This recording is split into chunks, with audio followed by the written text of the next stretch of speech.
Pour tracer le vecteur déplacement M0, M1, il faut simplement trouver les caractéristiques du vecteur. Le point d'application, c'est toujours le point de départ, ici M0. La direction, la droite qui passe par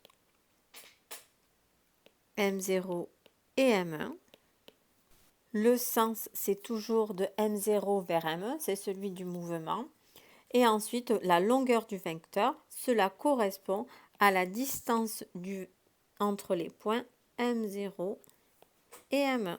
Le vecteur déplacement est toujours le plus court chemin pour aller d'un point à un autre. Le vecteur vitesse au point M0, c'est le vecteur V0 qui correspond au vecteur déplacement de M0 vers M1 divisé par la durée du parcours. On a trouvé les caractéristiques de M0, M1, le vecteur déplacement à la question 1. Il ne nous restera plus qu'à calculer la valeur de la vitesse en mesurant M0, M1 avec la distance en mètres divisé par la durée en secondes. Pour trouver la valeur de la distance entre M0 et M1, on mesure à la règle et on trouve 2,5 cm sur le dessin. Il faut maintenant se servir de l'échelle de distance pour déterminer réellement en mètres la valeur de M0, M1. On a donc mesuré 2,5 cm sur le schéma. Pour trouver la valeur réelle de la distance, on va faire 0,5 fois 2,5 divisé par 1. On trouve donc une distance de 1,25 m pour la distance réelle entre M0 et M1. Il ne nous reste plus qu'à calculer la valeur de V0.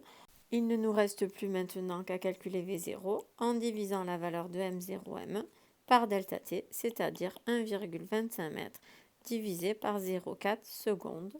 Et on trouve une vitesse de 3,125 mètres par seconde. Passer maintenant le vecteur V0, il nous faut connaître son point d'application, M0, sa direction M0, M1, le sens de M0 vers M1 et la longueur du vecteur vitesse, c'est la valeur de la vitesse en faisant attention à l'échelle ici.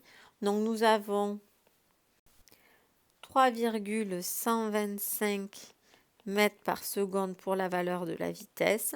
Il faut diviser par 2 pour connaître la longueur du vecteur que l'on va tracer. Cela fait à peu près 1,6 cm. On prend donc la règle, on se place au point M0, on suit la droite M0, M1 et on trace un vecteur de 1,6 cm. On constate que le vecteur déplacement et le vecteur vitesse ont bien la même direction, le même sens, mais des normes, c'est-à-dire des longueurs différentes.